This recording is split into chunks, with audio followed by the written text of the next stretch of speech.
The Powers Project. David, how the hell are you, sir? Feeling good. Good. Thank you Well, so much for having me on your show, and I really love all the guests, and I'm honored to be one of your guests. well, I'm honored to have you here. And when I found out about you and I read your book, A COVID Story, I thought, well, this is an interesting, you know, title for a book. And so you wrote a book. You ended up getting COVID early on, like you were one of the first ones in March of last year, right? That's right. Yeah. Weirdly, I was wishing I got COVID. I was one of those people who, at the point in middle of March, they said, "Look, this is an old person disease. Only people, maybe if you have a comorbidity, you'd have a problem." And I thought to myself, "Give me the disease, I'll be fine. I'll have immunity for the rest of my life, if not at least for a year." And it didn't turn out that way.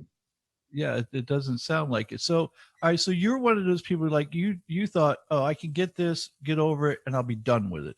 My heart rate was great. I was super confident. Do a lot of exercise every single day, and my brother actually got sick before I did. Was sick for a week, same size as me, same age, or a few years younger, and was fine after 1 week. And I thought, I'll be fine as well.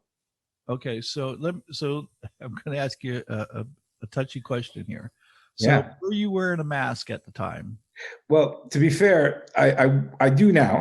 I did learn my lesson, but back then we didn't have masks. So in the beginning of March, people were telling us, save the mask for the medical staff. There wasn't enough supply back then, and in New York City, you couldn't find any.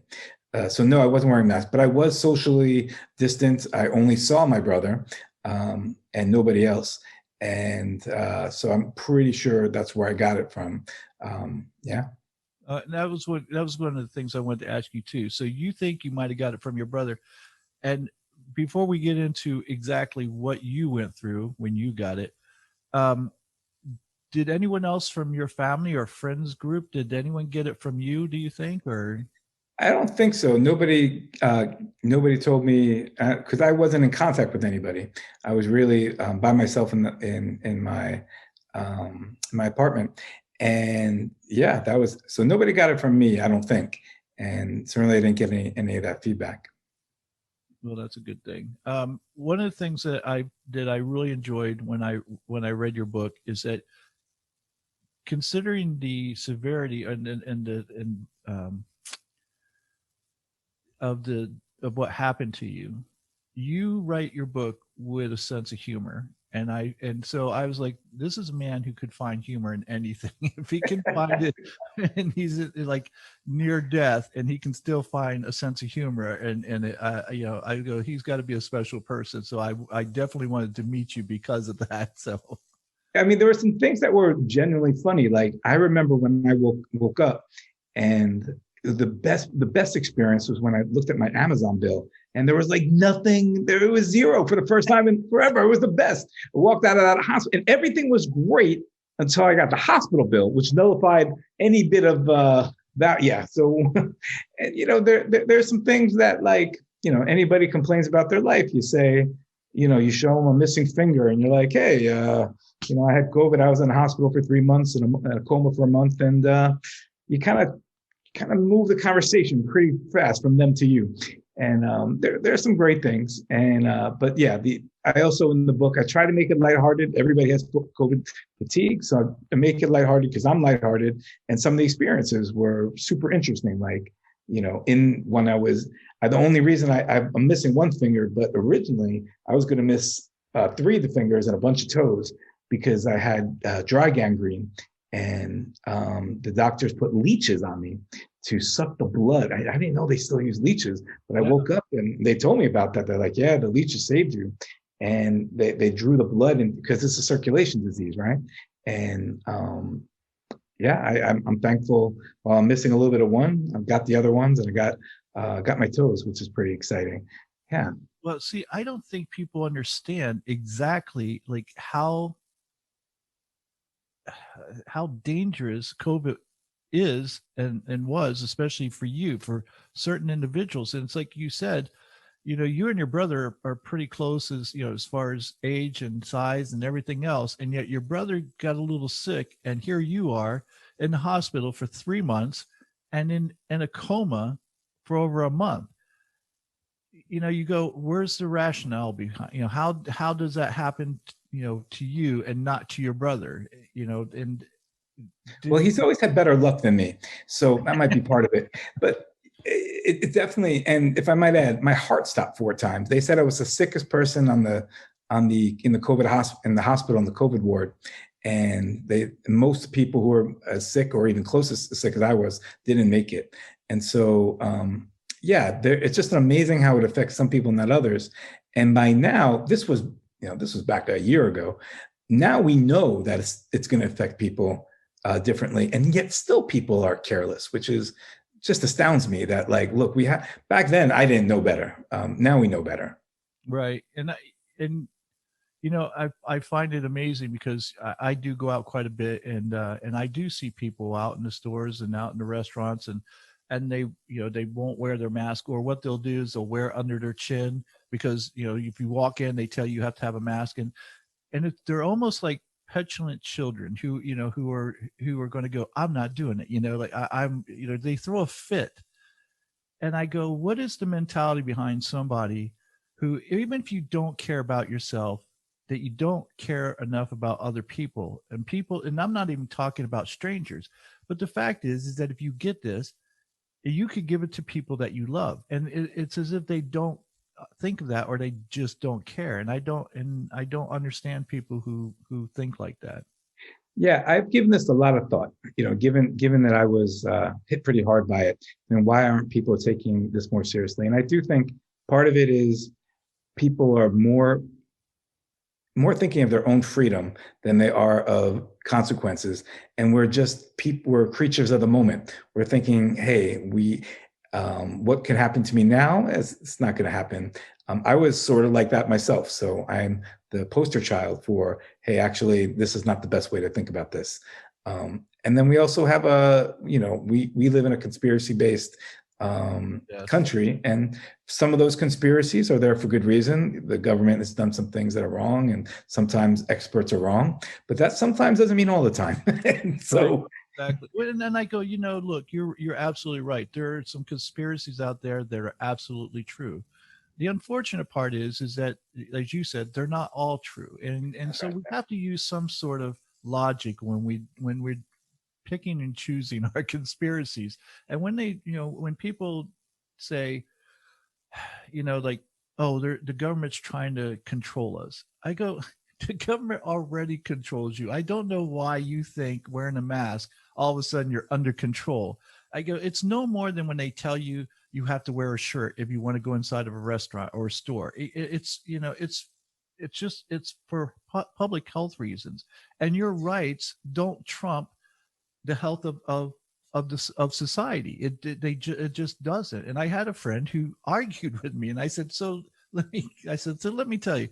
So let's say I have leprosy, and I go, hello. It's like, I'm not gonna social distance. I'm not gonna be isolated from you. I'm gonna give you and everyone else leprosy because that's my individual right. And I go, do you see, as silly as that, as an example as that is, it shows that mentality, and just how silly that thought process is that somehow our individual rights supersede the safety of society. And again, that's a very selfish way to look at things, I think.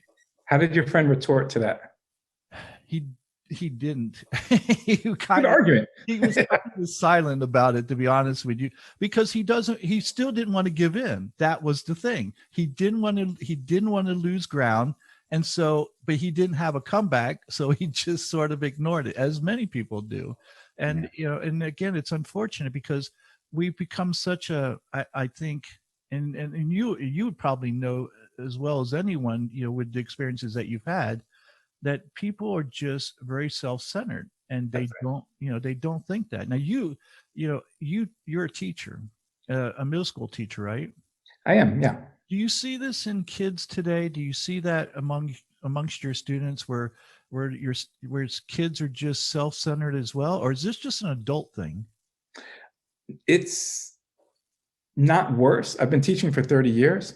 It's not worse now than it was 30 years ago. And if anything, I've seen some changes in middle school. Um, there's much more of an anti-bully presence. There's a lot more liberation theory going on, even at that young age, which is incredible. So I would argue, on one end, they're more they're they're a little more aware than you would think otherwise. And certainly you have a whole mix of kids, some who are incredibly selfish, you couldn't change their mind about anything, and then others who are really open-minded and wonderful. And then social media has put a new pressure on middle school students in a way that we haven't had, that their obsession with their image is definitely stronger than it used to be. And and what happens to them because of that is there's definitely more fights. There's definitely more gossip and drama. I actually moved from being an English teacher for 20 years to a social emotional learning teacher, which I'm pretty sure most people don't know what that is. And it's a new field where they're just working not just on kids learning, but how they learn, and also their connections to each other and their connection to themselves. And we meet in a circle and talk about big values like, what does respect mean? What is empathy? What is resilience? What is curiosity? And we go deep into all these different topics and develop a communal sense. But if you don't have that, and we do it, I think we do a good job in my school. If you don't have that, yeah, the kids default to a level of self-centeredness. I'm going to argue not worse than before, but it's magnified with social media. I think that sounds like a great course and something that's certainly needed. What I do see nowadays that we didn't see back in our time is that, especially on college campuses where you have these safe spaces, and I don't know how I feel about that. I think everyone should be safe, and I'm not for bullies whatsoever. But when you and I were growing up, there were bullies, and you dealt with them. And I know that some people are able to deal with them better than others. Yeah. But they kind of, bullies had a place there that, you learned how to toughen up. You learn how to handle things that I don't see kids today doing. Like, when I was in the military, and I remember at boot camp, and the sergeants would be in your face like spittle coming out of their mouth, and them just degrading you in every way that they possibly could. And nowadays, if someone feels uncomfortable in the military, and I was like, are you kidding me? In the military, if they feel uncomfortable, they just have to raise their hand and the sergeant has to stop. And I'm going, what? Are you serious? Wow. I'm going, what happens when the enemy is across the line shooting at you? You can't raise your hand and go, hey, I don't feel safe. Like, wow. I mean, I can't speak to the military training, but I could say for schools, usually there are many ways to get things done. And I do think the strength that you build for most people from facing difficult circumstances such as a bully absolutely can be a great learning experience. I also think that if you can nurture, in my class, we talk about what is bullying behavior and how to stand up for oneself. And because there are kids in my, I stood up to bullies for sure, but I know a lot of people who didn't and suffer almost to this day when they think about, oh, you're a middle school teacher. I hated middle school. So there are people who survive, and there are a lot of people who don't. There's a way to create, not just for people to feel safe, but to work through what's coming up for them and how to stand up for their opinion. And then in my end, I also want to work with people who are bullying. Why? What is it that you want to hurt? You want to express this kind of pain in this way? And this can be a very, very powerful change that ideally could affect them for their whole lives. And it's not an easy thing to confront, but I think when it's done properly, there's great transformation. As far as safe spaces in colleges, I can't speak to that because I haven't, it's been a while since I've been there, but I think resources is good, but I think free speech is also immensely important. Agreed. And I'll tell you, and I'll say one last thing. We're going to get back on your book. I might have to have you on the show just for this particular topic, because I find this topic so interesting, because I believe, again, as much as I'm against bullying, I believe it serves a purpose. I believe that when we have a pecking order, society is better with a pecking order than when it isn't. When everybody thinks they can say whatever they want to say without consequence, I think we have chaos. And I think that it's showing in society that this chaos is running amok, and because there are no consequences for what people say or do anymore. And I don't think that's a good thing. So yes, we could, again, I'll probably have you back on the show just so we can talk about that. I'm excited. Great. Excellent. So let's get back to your book. In your book, A COVID Story, you in your introduction, you have the tale of two wolves that you tell about the story that's given by the grandfather to his grandson about the two wolves. I want you, if you would, just briefly tell the story, because I think it's important that it shows your mindset, because you said you made a permanent decision, and I want you to tell people what your permanent decision was after you tell them the story and how that all correlates. Yeah, if there's one thing any listener can take from this interview, will be this story. Powerful story that changed my life, and definitely something I live by, which is that in the story, there's a Native American grandfather who talks to his grandson and says, in life, we have two wolves inside of us. And one wolf is the happy wolf, the joyous, giving, kind. And we have another wolf that's envious, jealous, angry, spiteful. And they're both fighting for attention all the time. And the grandson says, okay, which wolf is going to win? Which wolf is going to win this battle inside of you? And the grandfather said, the one you feed.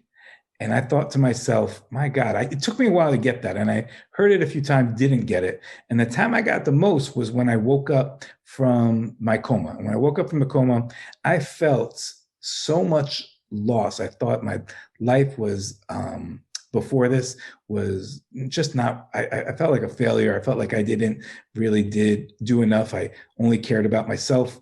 I was divorced. I didn't have kids, and really felt depressed for quite a long time. And only when people started calling me, and people send all these video tributes, and so much love was sent my way, suddenly the doctor saying, my God, you're a miracle, you survived, so many people passed away. Suddenly I was feeling this love. And then a month later, I can never forget, I was in the rehab hospital, and I thought to myself, well, am I so lucky? Maybe I'm not lucky, because my brother didn't get sick and he was, he's fine. And, why did I get sick and nobody else? And I was depressed for an entire week thinking about this thought. And this thought dominated everything I had. And the doctors would come in and try to cheer me up. Everybody tried to cheer me up. And I just felt horrible because I let this thought dominate me.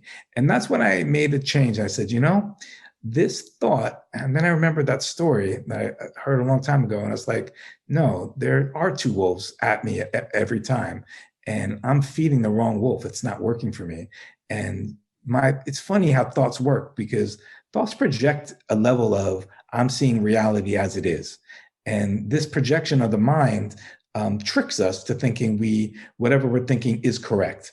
And when we can see our thoughts as one version, and that there's a good wolf or a wolf that's working for you and a wolf that's disempowering you, you can choose a different wolf. Now, I don't say don't have negative thoughts. I'm not saying be positive all the time. The wolf that's angry has a need that needs to get met, or there's a reason why somebody's jealous. But where you stay with that jealousy and negativity, if you just lay there and don't transform it, it's not going to work for you. And for me, when I decided to change my experience of, oh, wow, I lost my body. I can't stand up. I can't press a remote. I may never be able to dance again. I'm an acrobatic dancer. I'm a champion dancer 7 times over. America's Got Talent finalist. And I'm good, and this is the thing I love to do, probably more than anything else. And I had to face, I'm not going to be that same person. And when I compared myself to the way I used to be, then instead of comparing myself, wow, I'm alive every day, things shifted for me forever. And to this day, I'm always evaluating my thoughts, not as a reflection of reality, but one version. And which wolf is speaking there? Does it work for me? Is this an empowering belief? Is this an empowering train of thought? Or is this thought not working for me? If it's not, let me not ignore it. It's a wolf that's barking, but let me make sure it's going the right direction. That's well said. Very well said. And I think that's powerful only because I think too many people allow that negative wolf, the bad wolf, to speak for them, or they feed that wolf far too much, far too many times more than they do the good wolf, or the wolf that's about joy and happiness. And so, and so when you made this decision, and this is something I talk about quite often with clients of mine, I want to hear it from you. When you made that decision, would you say that when you chose to make that decision, it was simple, and would you say it was easy? Because I've often said, just because it's simple, and I always break it down, it really is that simple. I realized this when I was a kid. I was watching Johnny Carson, and he had some guy that was 100 and some odd years old, and the guy just had a great sense of humor. And Johnny was laughing, and Johnny's like, "You have such a great sense of humor." And the guy said, "Well, every morning when I get up, I have one of two choices. I can either wake up and be happy, or I can wake up and be grumpy. And I choose to be happy." And it just, as a kid, it even hit me then, like, that's really what it's about. It's about your decision and your decision making. And it's that simple. Now, simple doesn't mean easy. So, it may be more challenging for others than some. But what did you find it?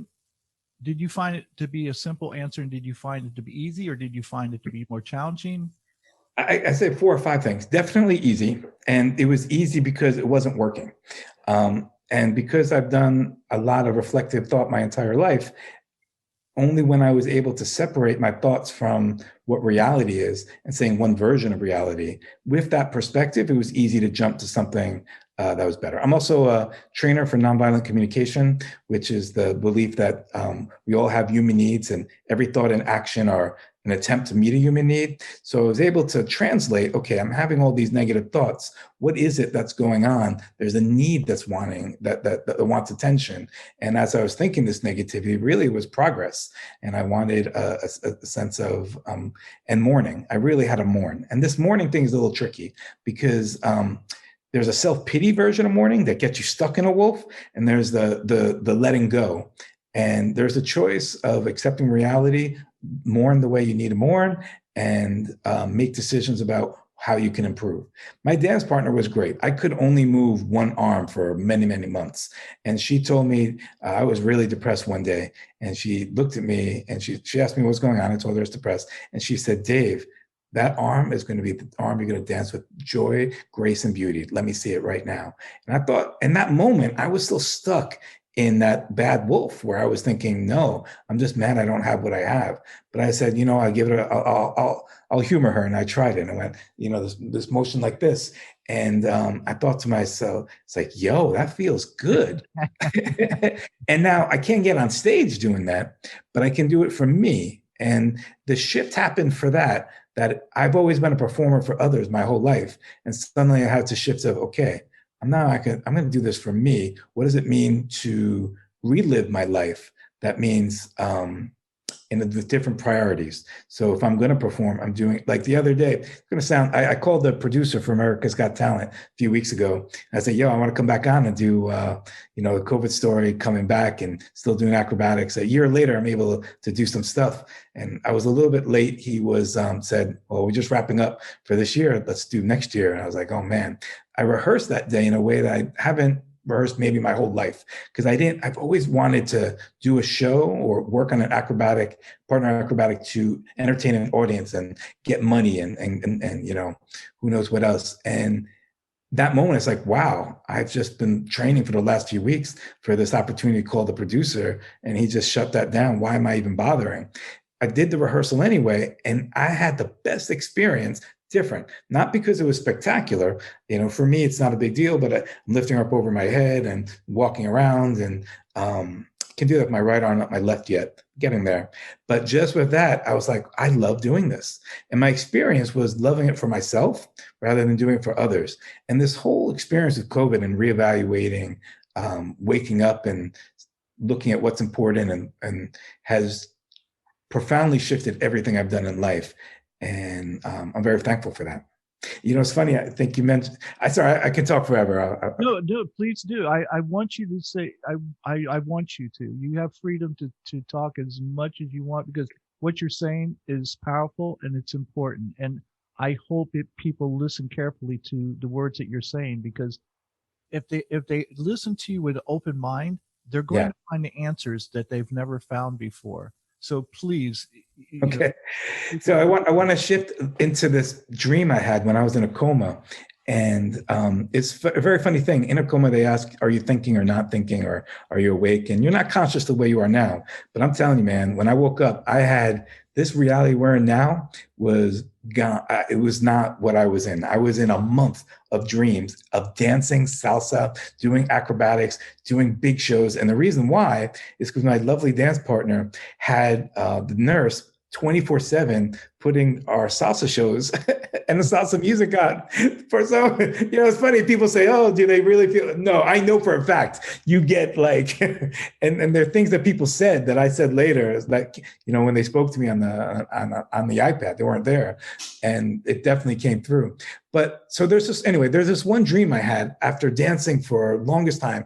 And I've always sought, I've done lots of champion dancer, did great things, still didn't achieve something that I always wanted to, this highest level of maybe being a Cirque du Soleil performer, maybe hitting at the next level, And in the dream, I remember the moment that I finally got it. It was at the bottom of the earth. I needed to drive this convertible with this hot woman next to me, get the diamond, bring it to the top of the world. And I knew by doing this, I was like, whoa, if I do it this way, I'm going to run over people. And I didn't care. I was like, I want that diamond. I ran people over. I grabbed the diamond. I rode myself to the top of the world. And I finally achieved, after 30 years, what I've always wanted to. In high school as a football player, wanting the championship. In college, I was a spiritual seeker, seeking God. That didn't work. But whatever it was, I've always been seeking for something. And I finally found it. It was the diamond. And I brought it to the top of the world, ready to bask myself in the glory of what I've always been searching for. And in that moment, the spirit showed up, the massive sword, cut me in half. And I remember the pain and the utter, you think you're going one way and all of a sudden everything's changed. Not only it changed, the spirit had me look up, and there was not one world that I was driving around. There was a multiverse. And the more I looked, the more universes existed. And I thought to myself in that moment, my God, I've been searching for this diamond my whole life, and it's empty. There's nothing there. There's actually, look at the expansive universe. And to this day, 1 year later, that dream, even though I still seek things, I still look to improve things, it's not because I need that to be happy. And I get caught in it a little bit. It's not a super mess, but my partner says, you don't have that thing that's missing, that's always been missing in your life. It was filled. And I said, yeah, it happened in a dream where I was only satisfied with what I would do and not who I was at the moment. And I can't recommend this spiritual version of life for everybody. I don't think it's good to go on a near-death experience. But, it's funny when you do, most people who have near-death experiences will share their sense of reality, their shock about what's important to them, bolts them into a level of interconnection, into a level of, wow, we love so much. Part of it's love and part of it's great. But to be fair, you also suffer an emotional weight from doing it. So a lot of the love also comes from, wow, you almost died, and you feel pain. After 1 month of struggling for your life, the amount of emotional toil that exists within you and your body is not easy to deal with. So not recommending it. But that being said, there is a beauty that happens when you can let that go. And that was let go for me by my conscious and in the dream. I'm still struggling with it every now and then. I didn't even want to write this book when everybody said, oh, you got to write a book about the COVID story. And I said, I'm not writing this book. I actually hired a ghostwriter to write it, because I'm like, you know what? I said, I'm not doing this. I'm going to, I have other things important. I'm not going to celebrate or tell this story. This is a horrible pandemic. And I hired somebody to interview a bunch of doctors, nurses, all the support staff, the physical therapists, occupational therapists, and interviewed everybody who was on my case to share the experience so it would be shared, but I didn't want to do it. Then I saw what she wrote and saw it was horrible, and I said, oh boy, I have to do it. So, so when I wrote the book, I actually took all the interviews, I took all the stories I was telling all my friends, and I tried to make a very readable, lighthearted, spiritual, some of the things we were talking about, a spiritual story, also a lighthearted story, and also the voice of so many people that are in the medical community, because I could talk a lot about that too, just an amazing opportunity for me to say, oh my God, we have a safety network helping people. That's just an extraordinary thing that I never appreciated before this. Well, I want to talk about all those areas here, and we're gonna touch on those. What I wanted to bring up though is that you going through COVID is something, like you said, you wouldn't wish this on anyone, but Definitely. oftentimes when I talk to people about changing their life, I said, you have to go through a trial by fire, and that trial by fire may look different for everybody. I went through it, and I think almost for most people, it has to be forced on them. Most people will go, yeah, I'm not doing that, but without that, you don't ever get the change that you've experienced, that I've experienced. And it really does. It changes your whole life. It changes your whole world and how you see things. And I wish, while I wouldn't wish COVID on anyone, I wouldn't wish what I went through on anyone. I wish that people would experience some sort of trial by fire, simply because like bullies, it has a purpose, and it serves you well when you come out the other end. When you come out the other end, you will not be the same person. And I think that it's probably necessary for people to go through this, for them to have this life altering, event, for them to become, come out the other end as a better person and see things as you see them. And again, like, while you may not wish it upon anyone, I almost go, yeah, but they certainly would benefit from it if they did. So yeah, if they live, they definitely will. And so, and to be fair, most of the people, not most, almost all the people in the rehab of the COVID hospital, they could barely walk. I could walk a little bit. They could barely move a limb. And the way people are going to live on oxygen the rest of their lives, and some of the suffering they went through, if they lived, is devastating. So I've had my challenges. I can list a lot of them, and I still do have them. And I wanted to, in my book, I try to give a lot of credit to the mental health community. I had an amazing therapist in the hospital, and continue to have one now, who's helped me, not really on my own, but to come with help, get these perspectives about what to do. And I would argue, when you're near death, you have a choice. Or when you have a trial by fire, you have a choice to get sunk or swim or sink, right? Right. And so to some degree, when you're in that scenario, there's a value there, because nobody wants to sink.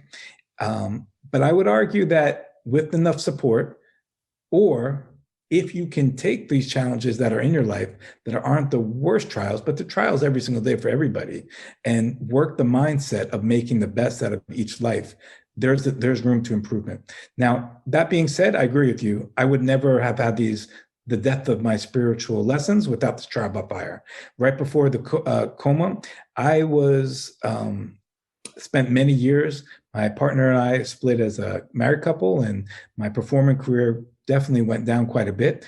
I spent my 40s working as hard as I could to start new groups and new acrobatic partners and new ventures, all of which had some success, but not enough. And I thought to myself, right before I died, I was like, or went to the coma, I thought, I've had a good life, a really great life. And I thought I had enough. Maybe it's okay if I pass away.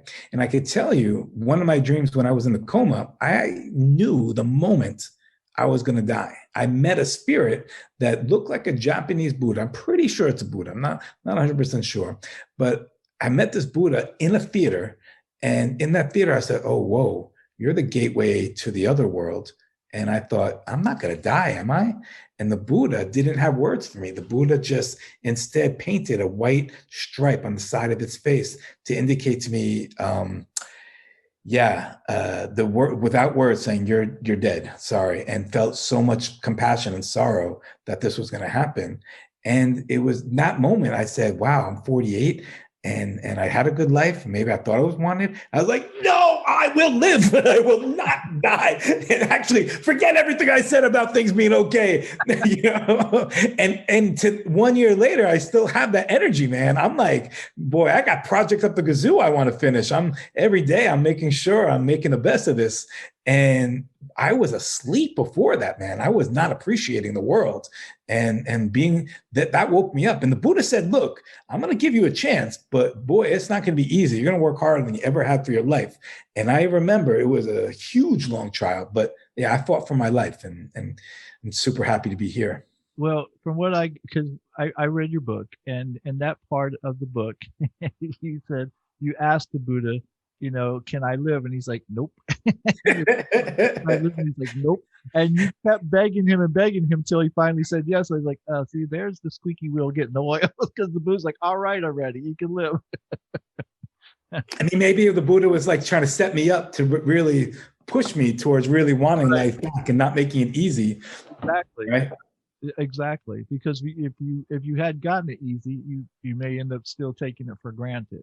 So Yeah, yeah, it's an amazing, and I know I'm not the only one. I've read some of the stories of other people, and I've watched videos of people talk after they wake up, and they're all in a state of shock and the level of gratitude you have naturally is so it's a gift. It's a real gift. And then after a few months, it begins to wear off. You start getting more upset at people, and right. then you actually have to develop the spiritual practice. What does it mean to be grateful? Because it fades a little bit.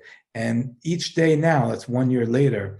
I get caught up. I'm with my dance partner and her 19-month-old son, and our training isn't quite the same. And parts of me are getting a little upset, and as a nonviolent communication trainer, as a feelings and needs person, I think, okay, I'm taking needs for granted here that I don't realize.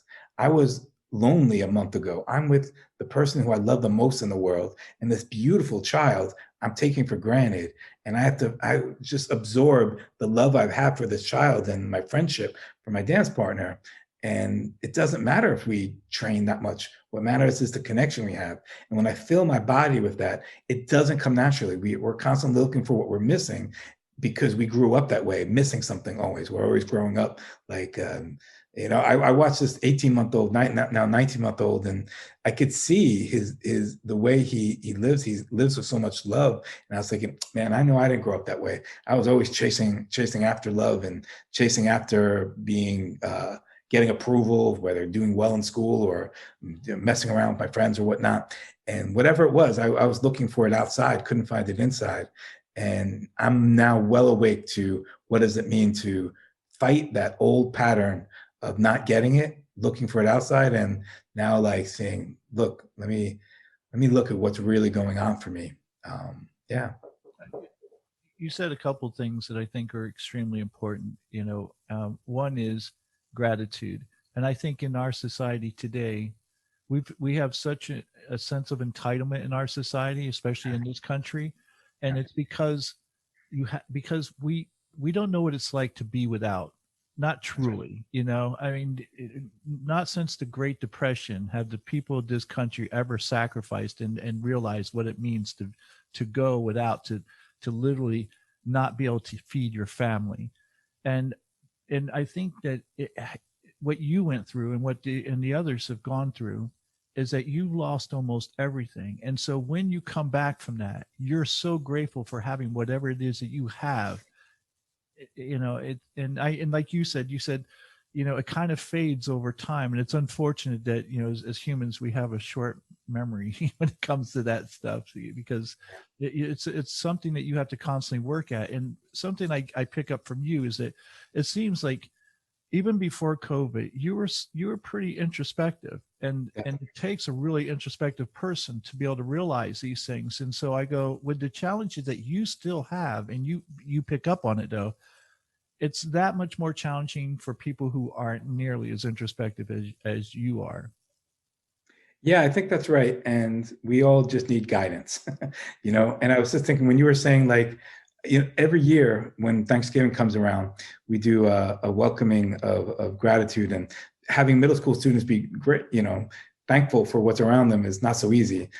And so almost, you know, and it's like what you said, they've had in this society, not only are they self-indulged and self-entitled, they've also gotten so much, and it's just right. So it's not an easy thing for them, and it's not an easy thing for all adults to do that, and to carve out that space. I think, you know, sometimes I think you know, I have a lot of Muslim students who say Ramadan, when they fast, they want to feel what it's like for the poor who don't have food, and develop that connection to them.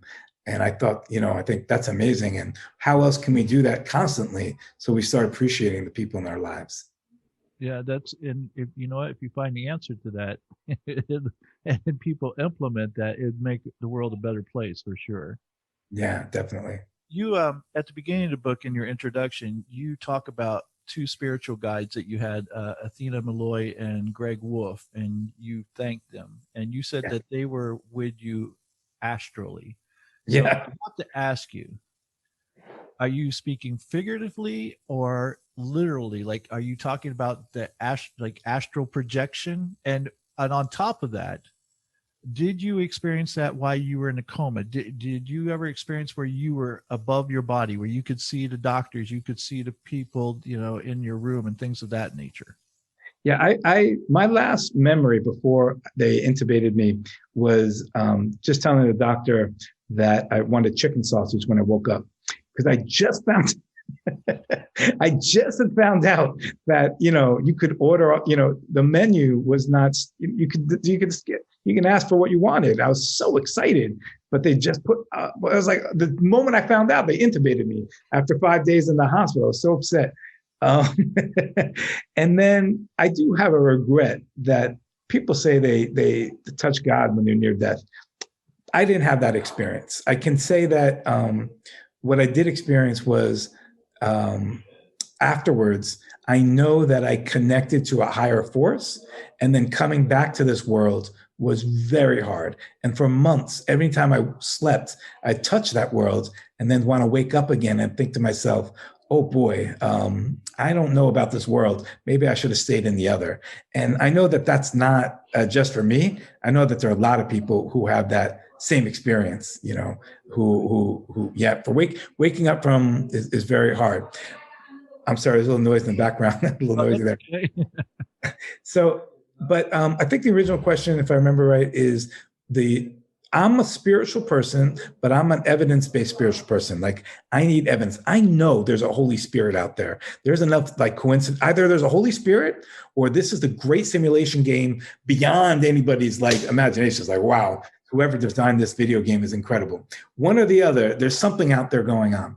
Um, the spirits, I didn't feel the two spirits, but I have a spiritual teacher, Athena Malloy, who did visit me. She told me afterwards and said, actually, I didn't want to come back. She said, I was out there, and she said there were a lot of spirits. And she said, I don't remember this, but she said, yeah, she witnessed me enjoying being with God and not wanting to come back. And I have some sense of that waking up from dreams in the months afterwards, but I don't remember that. And then there was a family shaman we have. There are a lot of spiritual people. Grey Wolf too. He also said he visited me every single day with my sister as an astral projection. I forget what you call it. There's a way to, I forget the name, but he visited me every single day. And I do know that I'm a very well-known figure in the salsa dance world for many years. So I have thousands of people who knew I was in trouble and praying for me every night. I'm not sure whether it's my will, whether it's the medicine, whether it's the prayer. I'm an evidence-based person. I haven't seen the percentages of what helped, but I believe that at the very least, when there's a rising of consciousness together, that it can influence the world. That is a belief I have. I don't know how much, but I know they said they were there. I will tell you that I'm a big believer in that. There's a book called The Biology of Belief. It's by Dr. Bruce Lipton, and Okay. he talks about this very thing. And what I've experienced myself, I completely believe in this. I mean, and again, this all goes back to what you were talking about earlier, your mindset. If what you believe becomes your reality, and if you don't like your reality, I tell people to change your belief. It's really that simple, and you'll find that your world will change. And I think a lot of people go, oh, if it was that easy, everyone would do it. And I go, no, they won't. That because they believe that that can't possibly be the answer. I go, when I teach people how to gain muscle, I go, you can read all the magazines and all the books in the world, and I'm going to tell you the three best lifts will always be the squat, the bench, and the deadlift. You want to gain muscle mass and become stronger than ever before, you do those three lifts. They're the simplest lifts in the world, but they're also the hardest lifts in the world, and that's why no one does them, because they're hard. So, and I think that's the way it is with life, is that these things, to change our belief, because we have beliefs that we hang on to dearly. Even when we know that they're wrong, we still won't change them. And we'd rather hang on to something that is a false belief than grab onto the truth. And we see this on a daily basis, where people just, refuse to let go of that belief system. Can I ask you two questions about that? Sure. Well, my first thing is I wanted to say I had a weird belief going in. I knew I was going to be okay. Mm-hmm. Not because I believed in God and said, I'm here to be saved or something like this. But I just thought statistically, I didn't know going into intubation that 80% of people died. And my sister she told me that, look, the chances are not good for you. And I don't remember what she said, but I remember ignoring her. And I thought to myself, and so I have an acupuncturist Buddhist friend who said that power of your belief, like you said, definitely carried you through. And it might have come from ignorance, but he said, it's funny. He says, when people sometimes are in car accidents, if they know they're about to be hit, they have a harder time recovering than people who just get hit without knowing it. Because there's an ignorance factor of belief. And then I know for a fact that if you believe something deeply, you're going to make it happen. The question I have for you, this is where I sometimes struggle myself. What about, there's this guy, Hal Elrod, I think his name or something like that, wrote The Miracle Morning. He says he had cancer and he said 10% of people survive, and he's 100% sure he's going to be part of that 10%. And he did, And I have another salsa friend who had stage 4. He's 20% chance of survival. And every day he posted his determination, says, I'm beating this. And he did. And I thought to myself, like, power belief is amazing. But then what about the part of sometimes when you delude yourself? We all experience, like, I believed I looked good when I salsa danced until I saw myself in the mirror one day. And let alone, look, man, my salsa teacher, when I saw myself on video, I thought I was the best. And then I saw myself on video, like, I was just like, dude, I'm out of here. I'm never doing that again. It took him 3 days of coaching for me to pick it up again. So, like, there's a potential for delusion. I'd love to hear what you say about that. Sure. So I'll have two stories I can tell you. One is that when I was a kid, I used to stand up and I used to give talks in front of audiences. Now, I was 12 years old, I think. Now, after my talks, everybody would come up and go, oh, that was such a great job that you did. And so I was full of myself. I thought, oh, I'm a great speaker. At 12, I'm a great speaker. When I looked back and I saw what I did, I realized that I sucked so bad, but these people encouraged me. And so because of that encouragement and because of that delusion, I became better. I didn't quit. So delusion can work to your advantage, and it often does. And so, I don't have a problem if people are delusional, because it usually helps them to become better down the road. Now, there are certain people who will look in the mirror and and it goes against them. I've said this often too. You can take the most beautiful women in the world, they'll look in the mirror and all they'll see is their flaws. And then you take women who are not in such great shape and all they see is their beauty. They're both delusional. And both of them could be argued that they're both hurtful, because if someone believes they're beautiful and that they're healthy when they're not, and they're not healthy, it would prevent them from becoming healthy. So it's a tricky thing. I used to wrestle, And I wrestled this guy who was the 188 pounder and just a monster. The guy was a monster. I weighed 148 pounds. He had in his head, though, that he could not beat me. And he couldn't. Not because I was better than him, but because he believed he could not beat me. I would beat him with ease. He would destroy everybody else. But because I was older than him and more experienced than him, he believed my experience outweighed anything that he possibly could do to me. And so would lose to me easily, which he had no business doing. But in his head, he just thought, I can't beat this guy. The funny thing is, he beat guys who he shouldn't have beaten that were extremely, like we're talking about, state champions and stuff. And he would beat them because he believed he could. And not because he was better, just because he goes, I can beat these people. And so the power of belief is just such an amazing thing. And it, in most cases, it will be helpful. But in some rare cases, it can hurt you and can actually, prevent you from becoming better, because you already think you're there. You think you're it.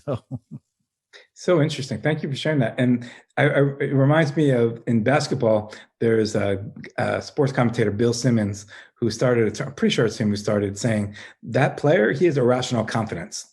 And and now Jalen Rose picked up on that and said, yeah, you need irrational confidence when you're at that level. And he says, like, most of the people at that level have it.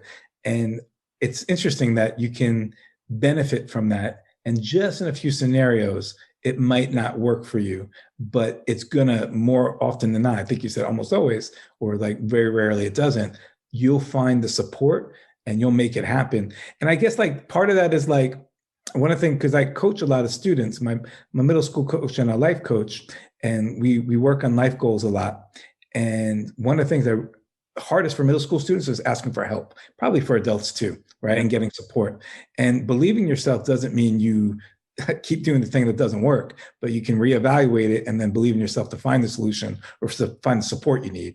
That's what I think I heard you say something about getting support, if I heard that correctly. Yeah, well, like I said, when I was speaking in front of people, there were people back there supporting me, going, "You did a great job." Now they were just being nice, but I didn't know that. I believed them, but it helped me to gain that confidence that I needed. And so you're right. Finding the right people who will support you is paramount in moving forward in your life in any area, regardless of where it's at. So yeah, absolutely.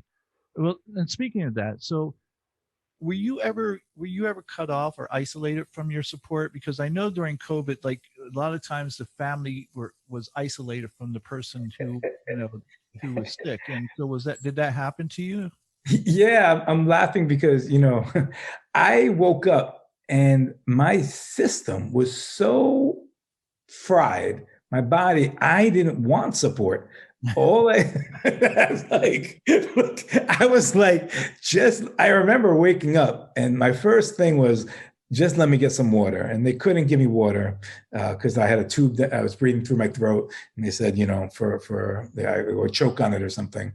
And I remember going back to sleep. And that first week really was a rough, horrible experience. And yeah, you get no support. But the first person I believe I called, I forget, my younger brother who called me. But I think next I talked to my sister, my older sister. And I told her, you don't let anybody else call me. I told her, and it's like, not only do I want, it's gonna sound funny, not only do I want nobody to talk to me, I don't want the doctors to talk to me. I don't want the nurses to talk to me. I want nobody. And I go back to that, I remember it was just because I couldn't deal with decisions. I couldn't deal with other people's energy. I was still in shock. And I spent months, really 2 months, just staring at the wall. I didn't want to watch TV. All I wanted to do is think about my life and what happened. And I remember after a week, I said, okay, I'm ready to let my immediate family and my dance partner, my ex-wife, they can talk to me. And every week I'd let a few more people in. But it was interesting. for the most part, people say they're lonely and they're not able to get support. I had a little different experience. I was just trying to figure things out myself, and couldn't take on other energy. Like, I've since discovered my whole life, I didn't know this, but now I know I take on other people's energy. Like, some people are more empathic, and I'm very much like that. And the having COVID, now it's really magnified that I have to be super careful who I'm around. And somewhere around my 40s, I said, anybody who's just venting and annoying, I'm ending the conversation and walking away. And it's a very empowering, because in general, like, if I ask you, like, in a conversation where you had a disagreement, how many people have changed their minds in your life, right? Usually people will say less than five, if not ever. And so I can at some point in my 40s, I realized, I can't, I'm not going to waste my time. I got too many other things to do. And after COVID, it got even more intense, that even people I like talking to, I had to be careful what they were saying, because I was taking their energy on.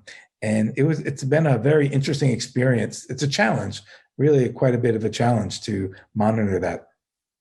The only way people change their mind is if you bring it to them in a way where they have the choice to change their mind. And what I mean by that is, one of the things that I've said many times about my show is that I challenge people to challenge their beliefs. I dare them to challenge their beliefs. One of the reasons I wanted to have you on is because I know there are people out there who just refuse to wear a mask, who think that COVID is nothing. In fact, there's I'm sure it's a small minority of people who think it's fake. They haven't experienced any of it, and they don't know anyone who has, so they just don't even believe it's real. I want them to hear your story and take the opportunity for themselves to think about it and look at it from a different perspective. They're not going to look at it because I tell them to. That's right. You're never going to change anyone's mind by telling them, well, you're wrong. That's just not going to work. But if you give them the information, now they can process it. And maybe they will think about it. Maybe they will change their mind. Maybe they'll think about it and go, yeah, I still believe the way I do. But at least they've given it a thought, which they wouldn't do otherwise if you're just arguing. And like you said, it's a waste of your time and your energy. And why do that to yourself? Yeah, I think the power of that's right. Why waste your time if it's not going to happen? But you can still give people the opportunity by sharing the information, right? Certainly not in that confrontational way, but in a way that says, "Hey, look." And really, that's why I wrote the book. I didn't want to write it at first. It was too painful, and to be perfectly honest, it was painful to write. It was not easy. I had to relive all the experiences all over again. And when you go through something traumatic, just about the worst thing you can do is keep thinking about it. It's like, really, it's not like it's not the best thing. But I do want to share, and that's why I made it easy to read, lighthearted as well, because I wanted people to hear not just the serious part of it, but make it relatable so that people would take it more seriously.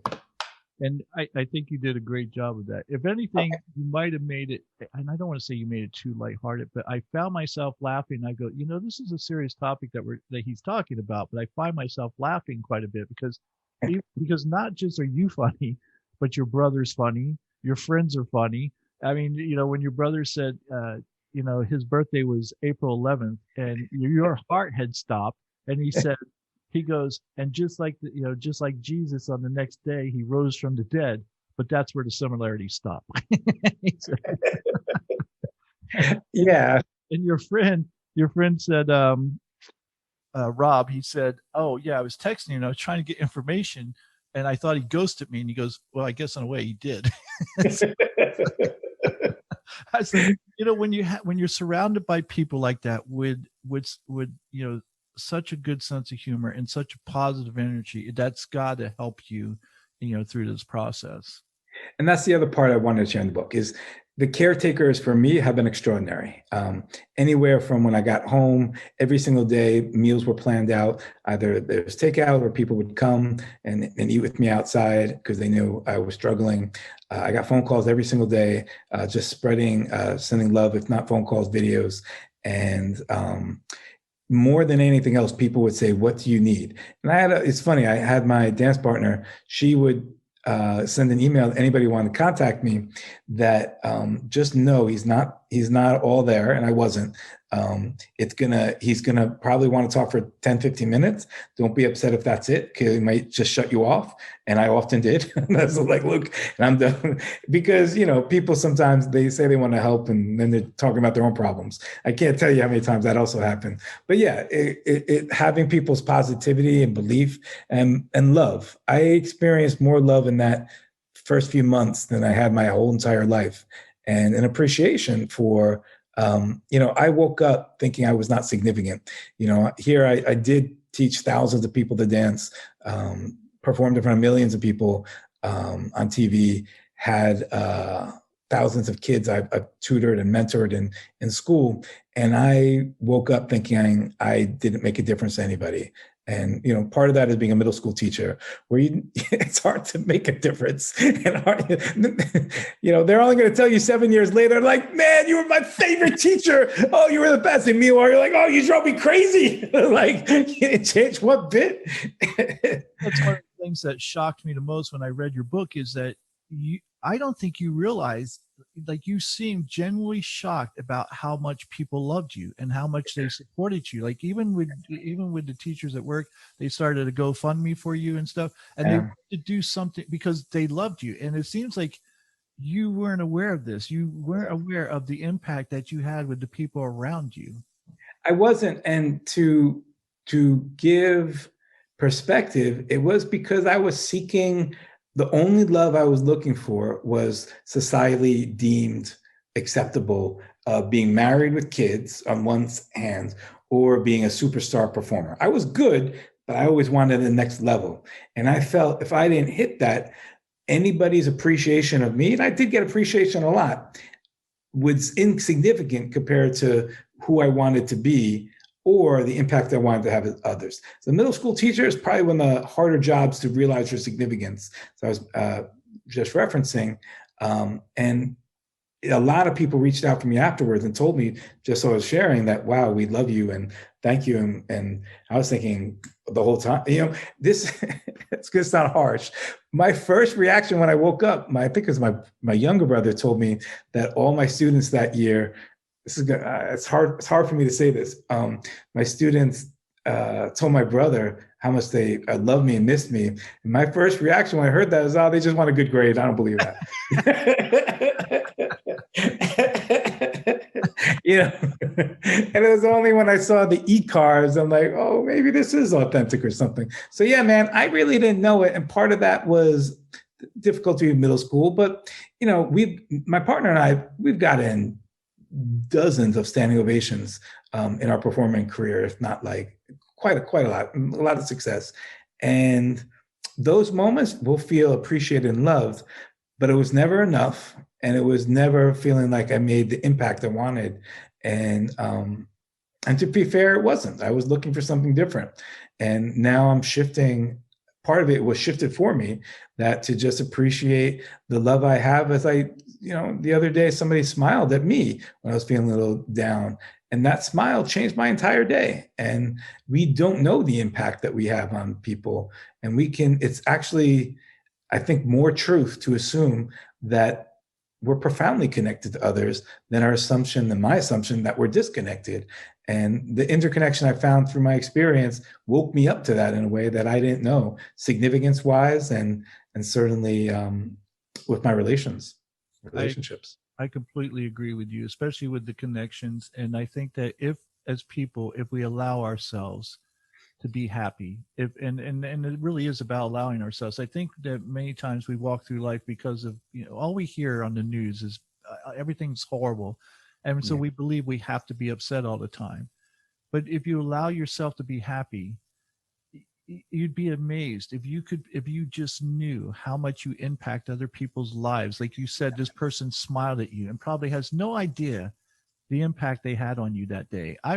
I walked around the park one day and I saw this lady, and she was missing teeth and stuff. And she had the most beautiful smile because her face just lit up. And I was like, I just love that. I just loved that person because you could tell she was a good soul. And and like you said, she had that impact on me that entire day because of this. And I still remember it. And this was several years ago. And I'll never forget her. I'll never forget her face.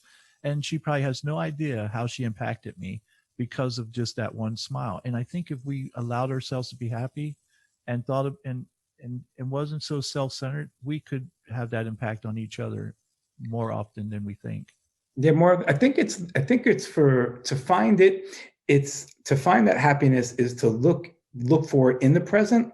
And I know I was under the disease of looking for it in the future, which Yeah. is a dog chasing its tail. It's like, and there was always a higher objective. You know, when I was in my 20s, I thought if I could ever become an Eddie Torres, is a big salsa god in the salsa dance scene, if I can become a student performer for him and perform in somebody's backyard, I die happy, you know. And I wore this guy's jacket. I worshipped him, and it took me a while. I actually never did do that, but I eventually started doing salsa conventions and closed the shows, and that still wasn't enough.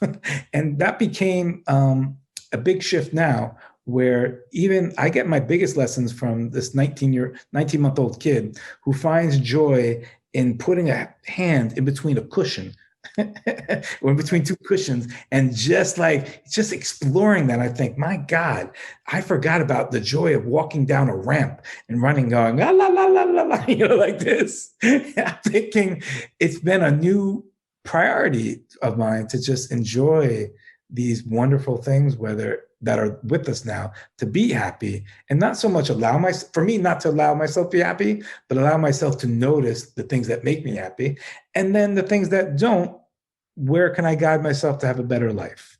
Well, you said something earlier. Again, I think the key is surrounding yourself with those people that make you happy and Big, getting so rid big. of ones that are not making you happy. I have someone in my life right now who he just at the drop of a hat will start doing a crazy dance, and it makes me laugh. Like he brings so much joy into my life because he he finds joy in everything. And Yeah, that's right. it's like, the kid that you're talking about, it's just like, finding joy in the smallest and simplest That's right. things. And it just, you can't help it, it's contagious, and so And it's weird because it takes a little work, you right, know, because exactly. it's right. You got it. It's like what we said earlier about you don't know unless you don't, if you think your negative mindset is reality, you don't get a chance to see it, the other wolf that can see things differently. But the moment that you check yourself and say, where am I caught up right now? And in my thoughts, and what am I not appreciating? Where's my balance of perspective? Am I caught up in the bad wolf or the good wolf? That's the necessary framework to bust out of not feeling the happiness that is potentially around us. And if not, you're feeling upset, feeling the feeling, and then moving beyond it. So with what you just said, my next question is going to be, what do you say to those people who whine about not wearing a mask, about wearing a mask? What would your advice be, considering what you just said, what would your advice be to them? Yeah, I would not advise them. I would have a conversation, saying, probably, I'm a nonviolent communication trainer, so probably I try to connect your feeling angered and probably wanting independence. Everybody has a need for independence. And in nonviolent communication, we see that needs don't conflict. And we see that there are many ways to achieve independence. So once I would take the step of trying to understand where they were at, say, I get that. You want independence. Very similar to what you said. And I do have judgment about that. I'm mad. Why are they there? But I'm going to first try to have a connection. And people will never move unless they're heard first. And then I might even just tell them my story and then say, can you look at these statistics? Like you said, give the information. And I know that when I badger them, they're not going to change. Human beings are stubborn creatures. My God. That's what we Wow. We really don't, we're really not anybody who ever changes. You know, if anything, as a school teacher, you see it, anytime you really try to tell somebody how wrong they are, the best case scenario is that they'll just say nothing and they'll, go about their business, but they didn't change their mind at all. know. No, not at all. I like to pretend that I'm very much like John Adams, our second president. He loved to debate. because through debate, you could see what was the right, path, what was the right choice. Someone like Thomas Jefferson hated it. He just, he wanted to believe what he wanted to believe, and that was that. And and and I find today, even amongst people who I would think would love to debate, like attorneys, they don't. And I go, to me, because this is a way to get to a decision without arguing, without just bringing in feelings, without bringing in emotions or beliefs, but just presenting logic and fact. And yet we still have a hard time. Most people don't like to debate even. So it's not even about arguing. They're just, because like you said, they're stubborn and they don't want to change their position. They don't. And people, it's funny. Zoe and I, we once worked with this couple, classical musicians, who were at the highest level of education, the smartest people in the world. And Zoe and I, when we were married, we fought all the time, like 98% of the time.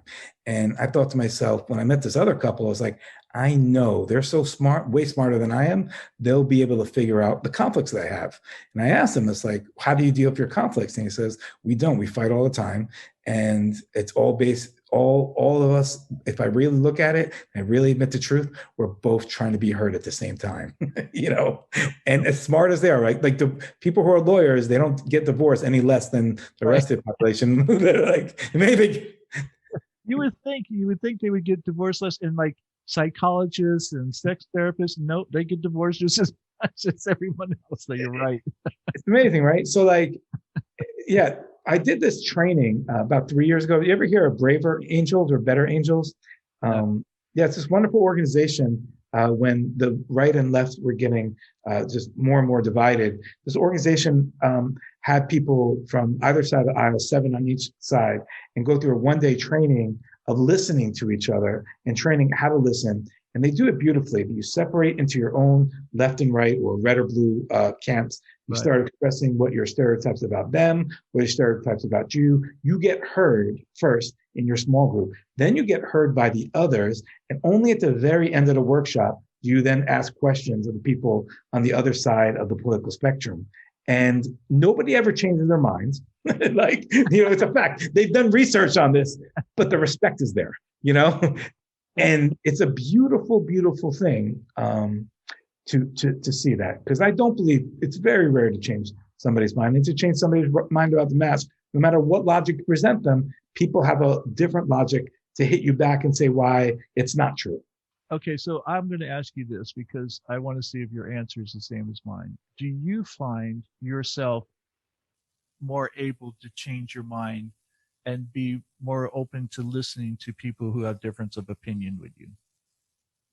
More now than I used to? Yes. Oh, after the coma? Yes. No, I can't. I can barely like my ability. Yeah, like yes. Well, so I'm pretty left wing in my politics. I'm probably a moderate Democrat. I will watch Fox News. It was really the Better Angels training that helped me. When I see the sensationalized opinions on the other side and the righteousness, and I've seen righteousness on the left, which I know is wrong as well. Any type of righteousness that I know are baloney arguments, or, I listen to Morning Joe every day, and sometimes he's insightful and sometimes he's just giving bogus arguments of the other view. And he used to present both sides pretty well. He doesn't do that anymore, in my opinion. So do I listen more? I don't think I listen any more or less. I am more sensitive after the coma, so I have to be careful how much energy I take on of other people. And if they're being belligerent, no matter where they are, I can't hear it, to be honest. But when I can do it in a way that, I do listen to Ben Shapiro and I listen to Rachel Maddow. I love trying to think critically about these things on both sides. And straw man arguments are all over the political spectrum all the time. It's frustrating as hell.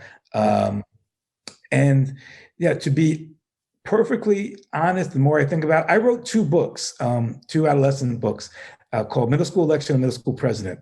And both of them, Middle School Election is a satire about this character, Kevin King, who plays Donald Trump and gets elected as king by knocking off all the other dog party, Republican Party candidates through dissing them, and becomes a satire about life. And I really I do the same thing with the Clinton character and the Bernie Sanders character, and I have them argue it out. And the middle school president's the same thing I did on both books as much as possible. So what I like to do, present all the arguments on either side. It's footnoted on every little bit of argument related to, sharing where I got the information from, and let people decide for themselves. It's something I'm super passionate about. I'd rather invest my time in doing that as a middle school teacher, presenting arguments. I've seen no human being more open than middle school students. Maybe because I'm a middle school teacher and I'm like pro middle school, but they're older, they have opinions about the world, but they're not so jaded and held. They'll hear a good logical argument and go, all right, I've seen people shift on gun control, on the death penalty, on animal rights, if they presented both sides of the issue and they get to hear a good argument, and not everybody, but many of them will shift, certainly much more than any other age group. Maybe that's where we need to start then. Yes, definitely. That is my argument. Okay, well, listen, I really, I've had some amazing guests on this show, and I've had some of them back. I've had like Dr. Dennis Kimbrough, who is a best-selling author, and I've had him back on the show. You are right up there with the best of them. I would love to have you back on the show and talk about these other topics, because I think you're well, you're well informed in these areas and could give a lot of light on these topics that people might be able to hear what you had to say and think about what you have to say. So thank you so much. I've totally enjoyed being on here. And can I plug my website? And yeah, in fact, I was just going to ask you, where can people find you and where can people find your book? Yeah, great. So you can go to davidparisbooks.com or acovidstory.com, and you'll find a COVID story and as mentioned, the middle school election and middle school president. Yeah, I think you'll like that as for your middle school students. And if you're older and you want to recall the whole thing that happened in a funny way, you'll like that. And I also have another adolescent novel there. You can find me on social media under David Paris Books and Facebook. What else was I going to say? I forgot. Oh, and I'm Paradiso Dance, my dance company with my partner, Paradizo dance.com. You can look at us on YouTube. We were on America's Got Talent season 4, and we're coming back. The producers, we're coming back one last time to tell the COVID story, survivor story. And we'll see how far we can get. That's coming next year. All right. One last question. Simon Cowell, what's he like? Yeah, I was on before that. I was on with, I could tell you, there's another guy. You know the guy on So You Think You Can Dance? You ever watch that show? No, I've seen it, but I don't, I've only like. There's one terrible judge who's like always mean, that kind of the Simon Cowell. I think he's a friend of Simon Cowell's. And it's funny, Zoe and I did a standing ovation show. There were 7 judges, 6 of them praised us to no end. And then Simon said, "You're not dancing, you're just doing acrobatics." And that's the clip they showed on TV. And and that's not what happens, It's so funny. And we actually had Piers Morgan on. I think he's been in the news for some rough lately. And yeah, you want to talk about somebody who was they just did him wrong. And I'm not even a Piers Morgan fan, but they did him wrong. And so, I'm not a fan of his too, but he should not have, for saying that he disagrees, he should not have been. Right, exactly. And yeah, so the point that you made earlier, it's just the world that people are just disingenuous in their discussions anymore. They're just trying to make points. They're not trying to be truthful.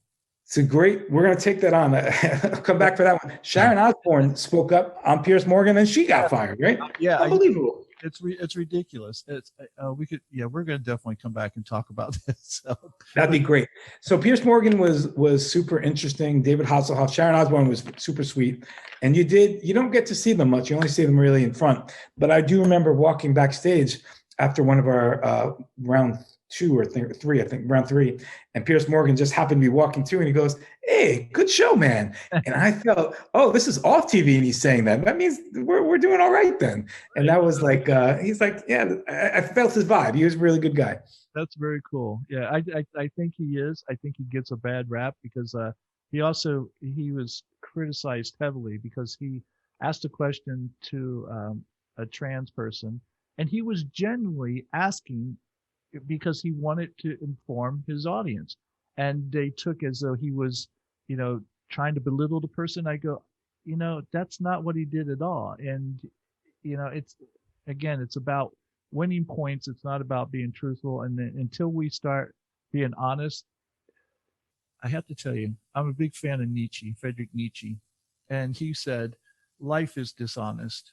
And I thought about what that meant. And I thought, it is, because in everything in life, we, in the animal world, we have everything from bugs to frogs to lizards to whatever. We hide who we are so that we can get advantage over our prey or over, so that we can eat. So we're always being dishonest. And as humans, our politicians are dishonest so that they can we're all dishonest so that it benefits us, so that we can get the drop on somebody. And I go, this is why it's so difficult for us to be honest with one another, because we feel like we still have to be dishonest in order to get up in the world. And that's unfortunate. Yeah, I agree. So, well, didn't mean to leave on such a heavy note, but oh. But David, listen, thank you. It's been a pleasure. I absolutely loved your story. I encourage everyone to read it. It's a great read. It's easy. It's fun. And you'll find that David and his family and his friends all have a great sense of humor. I mean, if you're on your deathbed and you can still laugh about it, there's something to be said about that. So, but thank you again for joining us. And we'll have you back on soon. Okay. Appreciate it, man. Thank you. All right, folks, that's our show for today. Thank you for joining us. And as always, take care, be safe. And for David and everybody else, maybe not for strangers, but maybe for the people you love, wear your mask. Definitely.